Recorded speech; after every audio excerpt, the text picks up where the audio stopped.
मैंने पहले भी इस बात को कहा है, सबसे पहले राजनीति से पहले अगर मैं अपने धर्म की बात करूं तो हमारा मजहब इस्लाम ये पैगाम देता है कि हम किसी दूसरे धर्म के बारे में बुराई नहीं करते, ना हम किसी धर्म की जो धार्मिक आस्थाओं के साथ में हम ठेस पहुंचाना चाहते हैं। किसी धर्म के उससे अगर महाकुंभ होता है तो हम लोगों को आपत्ति नहीं है। और हम तो कह रहे हैं 66 करोड़ क्या, उनके यहाँ 100 करोड़ भी अगर आते तो हमें इस चीज का क्या एतराज था। वो उनका धार्मिक वो कार्यक्रम है, हमारा धार्मिक है। हमारा मजहब ये पैगाम देता है कि हम अपने मजहब की जो सही बातें हैं हम उसको दूसरे लोगों के, सबके लोगों के सामने पेश कर सकें। लेकिन हमारा मजहब ये इजाजत नहीं देता कि एक दूसरे के धर्म के साथ में हम खिलवाड़ कर रहे हैं।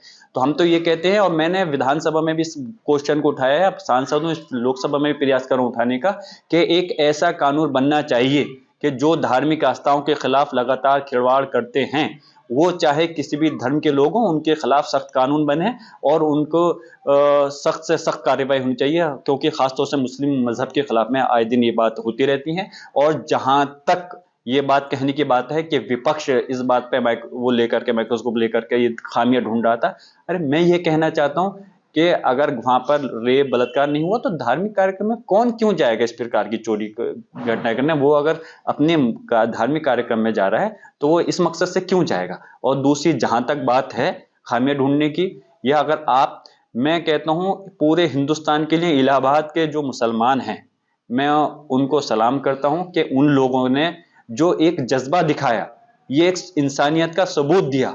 जब हिंदू समाज के लोग, जब इलाहाबाद के अंदर जब परेशानी हो रही थी, जब इतना बड़ा आयोजन हो रहा था, उस वक्त लोगों को दर दर भटकना पड़ रहा था, तो मुसलमानों ने अपना दिल बड़ा कर करके सिर्फ अपने घर के दरवाजे नहीं खोले, बल्कि अपने धार्मिक स्थल, मस्जिद के, मदरसों के, सब अपने घर के दरवाजे खोल के उन लोगों को शरण दी।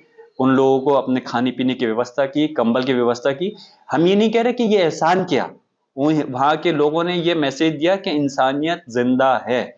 और हम लोग, हमारा मजहब ये नहीं सिखाता कि दूसरे के लोगों को परेशानियों में, अगर वो अपने धार्मिक उसमें आए हैं तो हम उनकी परेशानी को देख करके खुश हैं हो, बल्कि उन्होंने उनकी परेशानी के वक्त उनके काम आए, ये एक भाईचारे का पैगाम दिया। और मैं कहना चाहता हूं कि अब इस प्रदेश और देश के अंदर जो इस प्रकार की राजनीति है, जो इस पर सिर्फ कुछ लोग अपनी रोटियां सेकना चाहते हैं, वो खत्म होनी चाहिए। और इस प्रदेश और देश को बढ़ावा देने के लिए विकास की बात होनी चाहिए।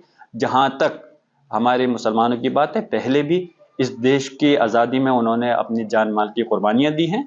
और यकीनन हमारा मजहब इस्लाम भी ये सिखाता है कि जिस जगह आप रहो उसको, आपको उससे प्यार करना चाहिए, उसके साथ वफादारी करनी चाहिए। हमारा इतिहास गवाह है, हमारे बुजुर्गों ने इस चीज़ को साबित किया है।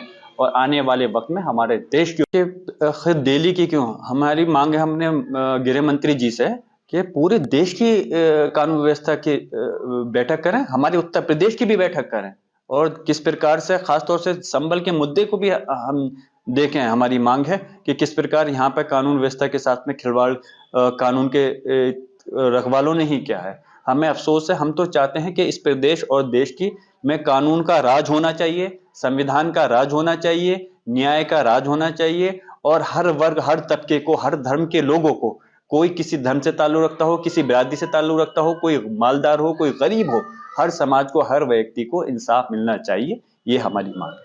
क्राइम तो संबल के अफसर भी करते हैं। संबल के अफसर से ही अगर मामला निपटता होता तो फिर गृह मंत्री जी की जरूरत थी। और सिर्फ मंत्रियों से ही, सरकार से मामला अगर सब निपटता होता तो फिर कोर्ट की क्या जरूरत थी। तो यकीनन एक स्टेप बाय स्टेप पूरी वो बनी हुई है। अगर सिर्फ और सिर्फ किसी एक के ऊपर नहीं छोड़ा जा सकती कानून व्यवस्था को, न सिर्फ कुछ अधिकारियों पे छोड़ सकते हैं, न सिर्फ सरकार के ऊपर छोड़ सकते हैं। जिस प्रकार से जहां जरूरत होती है, हमारे देश की एक व्यवस्था है, उस प्रकार से उसके अंदर सबका उसका हद से उस प्रकार सबका।